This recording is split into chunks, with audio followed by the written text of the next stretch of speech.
নবীজি সাল্লাল্লাহু আলাইহি ওয়াসাল্লাম বলেন, মান সামা রমাদান সুম্মা আতবাআহু সিত্তান মিন শাওয়াল কানা কাসিয়ামিদ দাহর। যেই মুসলমান ইমানদার রমজান মাসের রোজা পালন করল, এরপরে শাওয়াল মাসে 6টা রোজা পালন করল। কয়টা রোজা? 6 রোজা। যেই ব্যক্তি রমজানের রোজা পালন করার পরে শাওয়াল মাসে 6টি রোজা পালন করবে, রব্বুল আলামিন এর বিনিময় তার আমল নামায় সারা বছর রোজা রাখলে যে সওয়াব হইতো সেই পরিমাণ সওয়াব তার আমল নামায় আল্লাহ দান করবে। সারা বছর রোজা রাখা কি আমাদের দ্বারা সম্ভব? সম্ভব না। তাহলে আমরা রমজানের রোজা তো পালন করতেছি, ইনশাআল্লাহ শাওয়াল মাসও আমরা 6টি রোজা পালন করব, পড়ি ইনশাআল্লাহ।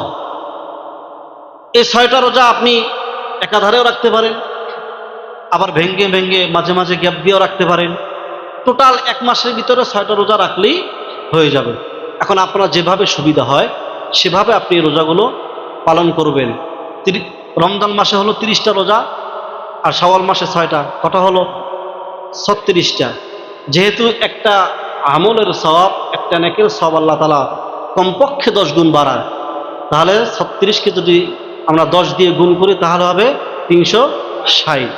তার মানে রমজানে 30টা রোজা আর শাওয়াল মাসে 6 রোজা দিয়ে পালন করবে, আল্লাহ এটাকে 10 দিয়ে গুণ দিয়ে সারা বছর রোজা রাখার সওয়াব ওই মুসলমানকে আল্লাহ দান করে দিবেন। এত বড় সুবর্ণ সুযোগ কি আমরা ছেড়ে দিব?